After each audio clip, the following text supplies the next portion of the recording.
पापा जी एक सवाल है। पूछो। ये जो भीष्म था इसने शादी क्यों नहीं की? भीष्म ने शादी बेटा इसलिए नहीं की कि भीष्म ने एक वचन दिया था। उस वचन के कारण उन्होंने शादी नहीं की थी। क्या वचन दिया था? वचन मतलब एक तरह से क्या था कि उससे वचन लिया नहीं गया था। वो कुछ ऐसी घटना हुई थी कि एक बार उनके जो पिता थे ना, भीष्म के, उनका नाम था शांतनु। हम्म। तो शांतनु वृद्धावस्था में थे और उस टाइम पे वृद्धावस्था में एक बार वो ऐसे ही जंगल में घूम रहे थे और घूमते घूमते उनको एक युवती थी जिसका नाम था सत्यवती। उससे उनको प्रेम हो गया था, तो उससे वो शादी करना चाहते थे। शादी करना चाहते थे लेकिन वो जो युवती थी उसने कहा कि मैं शादी तो कर लूंगी, लेकिन मेरे पिता से आपको पूछना पड़ेगा। तो वो उनके पिता के पास गए और पिता के पास जाकर के उन्होंने कहा कि मैं तो आपकी पुत्री से विवाह करना चाहता हूँ। तो उसके जो पिता थे ना वो बहुत ही समझदार थे। समझदार कहें कि चतुर। बुद्धिमान, हाँ चतुर कह सकते हैं उसको। वो बड़े चतुर थे और उसने सोचा कि भाई मौका बहुत अच्छा है। तो उसने कहा कि महाराज आप तो राजा हो, सम्राट हो, तो मेरे लिए तो बहुत भाई सौभाग्य की बात है कि मेरी बेटी से आपकी शादी हो, है ना। लेकिन क्या है कि हम तो ठहरे मछुआरे, क्योंकि वो रिवर के पास मिले थे। हरिहर के पास मिले थे और वो मछली पालन का काम करते थे और नदी से यात्रियों को इस पार से उस पार ले जाते थे, है ना। तो हम तो मछुआरे हैं और आप राजा हो, है ना। तो कल को मेरी बेटी आपके पास जाएगी और वहां पता नहीं मान सम्मान उसे मिले या नहीं मिले। तो मैं आपसे कुछ वचन लेना चाहता हूँ और वचन आप दोगे तो मैं विवाह कर दूंगा। तो उन्होंने कहा वचन क्या है? तो उन्होंने वो कहा कि भाई वचन ये है कि मेरी पुत्री से आपका विवाह होगा, तो उसके बाद आपकी आपसे और मेरी पुत्री से जो संतान उत्पन्न होगी ना, वो ही हस्तिनापुर का भविष्य होगा, वो ही हस्तिनापुर की राजगद्दी को संभालेगा, वो युवराज होगा। तो जब ये जो वचन था ये बहुत कठोर वचन था, क्योंकि भाई वो जो शांतनु था उसके तो पहले से ही पुत्र था देवव्रत। तब उनका नाम भीष्म का नाम भीष्म नहीं था, तब वो देवव्रत ही देवव्रत थे। था, है ना। तो अब ये तो बड़ी दिक्कत की बात थी ना, क्योंकि देवव्रत जो था वो तो बड़ा योग्य भी था। सारी उसमें कला भी थी युद्ध की, शस्त्र में और शास्त्र में दोनों में पारंगत था। तो अब ये तो अनर्थ हो जाता उसके साथ। तो शांतनु प्रेम तो बड़ा करते थे, लेकिन उन्होंने कहा कि ऐसा तो मैं नहीं कर सकता और वो वापस आ गए। वापस आने के बाद में वो दुखी शिविर, रहने लगे। हाँ शिविर में आ गए और दुखी रहने लग गए। और इतने दुखी थे कि उन्होंने राजकाज पर ध्यान देना बंद कर दिया। तो कहते हैं कि एक जो पुत्र होता है उसके लिए सबसे बड़ी बात ये होती है कि उसका पिता दुखी क्यों है ना। उसने इस बात को समझा कि यार मेरे पिता दुखी हैं। तो वो अपने जो पिताजी के जो सारथी थे, जो रथ को चलाते थे ना, उनसे उन्होंने पूछा। तब उन्होंने बताया कि भाई ये बात, पहले तो उन्होंने बताई नहीं, लेकिन फिर जब बहुत ज्यादा जोर दिया तो उन्होंने बताया कि भाई ये बात है। तो जो भीष्म था उसने अपने पिता को भी नहीं बताई ये बात और खुद ही सीधा चला गया। कहाँ पर चला गया? उनके घर पे। उनके घर पे चला गया और जाकर के उन्होंने पूछा कि भाई क्या बात है। तो उन्होंने बताया ये बात है, ऐसे तो जो बात थी वो बता दी सारी, कि भाई हम तो ये वचन के लिए कहा था और आपके पिता ने कहा कि मेरा तो एक पुत्र है, तो मैं तो ऐसा नहीं कर सकता। तो ठीक है। तब भीष्म जो था, उस भीष्म ने कहा कि भीष्म भी अपने पिता के बारे में सोचता कि यार मेरा पिता मुझसे कितना प्रेम करते हैं, है ना। कि अपने प्रेम, उसका जो प्रेम था उसको उन्होंने ठुकरा दिया मेरे लिए। तो मेरी भी ये जिम्मेदारी बनती है कि मैं अपने पिता को प्रसन्न रखूं। तो जब मेरे पिता मेरे लिए त्याग कर सकते हैं तो मैं भी अपने पिता के लिए त्याग करूं। तो उन्होंने उसी समय प्रतिज्ञा करी कि ठीक है, ऐसा ही होगा जैसा आप चाहते हो, कि मैं जब बड़ा होऊंगा तो मैं किसी भी प्रकार का कोई राज्य नहीं लूंगा। युवराज जो माता सत्यवती है इनकी और शांतनु की जो संतान होगी वो ही युवराज बनेगी, वही राज्य को संभाल लेगी। तब वो जो दासराज था, सत्यवती का पिता था, उसने कहा कि ठीक है ऐसा है, लेकिन मुझे एक अंदेशा और भी है। वो अंदेशा क्या है? तो महाराज आपने तो जो वरदान जो वचन दिया है वो आपने अपनी तरफ से तो वचन दे दिया, लेकिन कल को आपकी शादी होगी तो आपके जो बच्चे होंगे तो इसकी क्या गारंटी है कि वो राज्य पर अपना अधिकार नहीं जमाएंगे? भाई आप अपनी तरफ से तो वचन दे सकते हो, पुत्र की तरफ से तो वचन नहीं दे सकते। तब भीष्म ने कहा कि चलो यही बात है, तो मैं ये भी वचन देता हूं आपको कि मैं शादी भी कि नहीं मैं पूरी जिंदगी भर, उम्र भर मैं शादी नहीं करूंगा। ये वचन वो दे देते हैं।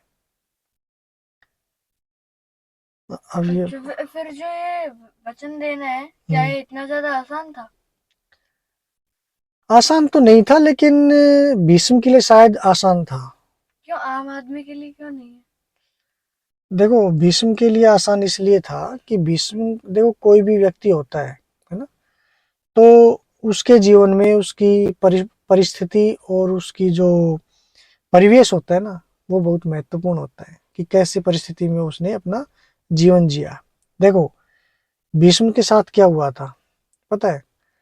भीष्म का जब जन्म हुआ तो जन्म होते ही उसकी माता जो थी वो भीष्म को लेकर वहां से चली गई। यानी कि जन्म होते ही तो उसे अपने पिता को त्यागना पड़ा, है ना? क्यों त्यागना पड़ा? क्योंकि एक बार पहले भी इसी प्रकार जैसे सत्यवती से प्रेम हुआ ना, इसी प्रकार शांतनु को गंगा से भी प्रेम हुआ था, और वहां भी गंगा ने वचन लिया था। जैसे इधर सत्यवती के पिता ने वचन लिया, ऐसे गंगा ने वचन लिया था। गंगा ने क्या वचन लिया था कि मैं शादी तो कर लूंगी, लेकिन मेरी शर्त यह है कि मेरे से कभी आप प्रश्न नहीं करोगे कि मैं नहीं करोगे कि मैं क्या करने जा रही हूँ, मैं जो कर रही हूँ ये वो क्या कर रही हूँ। और जिस दिन आपने मुझसे पूछा और मुझे काम करने से रोका, उसी दिन मैं आपको छोड़कर चली जाऊंगी। तो बाद में जब उनकी, तब तो उसने प्रेम के में अंधा होकर के और उसने वचन दे दिया, बोला ठीक है। इसलिए कहते हैं ना कि वचन बहुत सोच समझ के देना चाहिए। हालांकि जो भीष्म ने ये वचन दिया था ना, शादी नहीं करूंगा, इसका भी गलत परिणाम निकलता आगे, वो कभी फिर बताएंगे आपको, है ना? लेकिन यहाँ भी वचन गलत उसका परिणाम आया। क्या? कि उसने, जब उसकी बाद में शादी हो गई गंगा की, शांतनु की, तो एक एक करके जो 7 पुत्र हुए ना, सातों को सात को गंगा ने गंगा नदी में बहा दिया था। तो शांतनु बड़ा दुखी हुए थे, लेकिन वो वचन में बंधे हुए थे कि अब मैं इसको कैसे रोकूं, और रोकूं तो ये चली जाएगी। तो उनको ये मोह माया भी थी, अपनी पत्नी से अतिरिक्त प्रेम भी था कि वो गलत काम करने से उसको नहीं रोक सके। तो जब 8वां जन्म देवव्रत का हुआ तो उन्होंने उसको रोक दिया और रोक लिया कि भाई ये क्या करने जा रहे हैं। तो उसी टाइम पे गंगा उसको लेकर चली गई। तो अब देवव्रत के साथ तो अन्याय हुआ ना, तो क्या अन्याय हुआ कि अपने पिता को छोड़ना पड़ा एक। उसके बाद में जब वो बड़ा हुआ और वहां पर गंगा उसको, जब वो शिक्षा ग्रहण की माँ के पास रह करके और ऋषियों के पास रह करके, जब, हाँ, गंगा उसको लेके गई, और गंगा ने जब वो बच्चा बड़ा हो रहा था तो उसको गुरुकुल में डाला, तो उसको माँ को छोड़ पड़ी। ठीक है, तो पहले पिता को छोड़ा, फिर माँ को छोड़ा, फिर वो ऋषि आश्रम में रहा। ऋषि आश्रम में जब उसने शिक्षा दीक्षा प्राप्त कर ली तो गंगा उसको लेकर आई और वापस किसको दे दिया? शांतनु को दे दिया, है ना, कि आप अपने पुत्र को संभालिए। लेकिन जब वो अपने पिता के पास आया तो उनके साथ माता नहीं रह पाई, है ना। तो अब आप देख रहे हो कैसी परिस्थिति उसको मिलती जा रही है कि उसने जो परिवार जो था वो उस कभी उसमें वो रहा ही नहीं। ठीक है, और उसके बाद जब वो अपने पिता के पास आए, है ना, तो उन्होंने देखा कि पिता जो तो एक बार फिर एक किसी दूसरी जो राजकुमारी, जो दूसरी युवती थी, उसके प्रेम में फिर पड़ गए, है ना। और इतने प्रेम में पड़ गए वो कि वो उसके कारण दुखी रहने लग गए, राजकाज में ध्यान उनका नहीं था, है ना। तो ऐसी स्थिति में जब भीष्म को पता चला कि मेरे पिताजी जो इतने वृद्ध हो चुके हैं, और वो उनकी उम्र हो रही है वृद्धावस्था की, और एक जो नवयुवती है वो 20-22 साल की होगी, उससे प्रेम करने के लिए परेशान हो रहे हैं। और क्या है। और वो महल में पड़े हैं, है ना, कुछ कह नहीं सकते, कुछ सुन नहीं सकते। तो उसने पूरे अपने जीवन पर वो उसने दृष्टि डाली और अपने पिता के जीवन पर भी दृष्टि डाली। तो उन्होंने एक निष्कर्ष निकाला। क्या निष्कर्ष निकाला? निष्कर्ष निकाला कि ये जो सारी जो जड़ है ना, ये काम के कारण है। काम मतलब प्रेम जो था, आसक्ति। प्रेम भी क्या कह सकते हैं, इसको आसक्ति कह सकते हैं। ठीक है। आसक्ति का मतलब ये होता है कि एक तरह से कि जो अनुचित प्रेम हो वो आसक्ति हो जाता है, मतलब अतिरिक्त जिसको कह सकते हैं ना, है ना। तो ये अतिरिक्त तो था भाई, उसकी जो उम्र तय है वो तो विवाह की है नहीं, और फिर भी वो प्रेम कर रहा है, तो इसको प्रेम थोड़ी कहेंगे, इसको तो आसक्ति कहेंगे कि वृद्धावस्था हो रही है और विवाह के लिए लालायित हो रहा है ना। तो उसने ये निष्कर्ष निकाला कि ये जो चीज है ये जो है सही नहीं है ना। तो उसका जो मनोदशा थी वो बिल्कुल ऐसी थी, और उसी टाइम उनको ये मौका भी मिल गया कि बिल्कुल सही समय है, मैं इस मोह माया से बिल्कुल दूर हो जाऊंगा और अपने कर्म से भी नहीं हटूंगा। कर्म क्या था कि भाई जन्म लिया है तो कर्म भी करना है। तो उसने कहा कि मैं कर्म भी करूंगा, हस्तिनापुर की सेवा भी करूंगा, और जो इनकी जो संतान होगी उसकी मैं रक्षा भी करूंगा, और अपना जो एक धर्म है वो भी निभाऊंगा।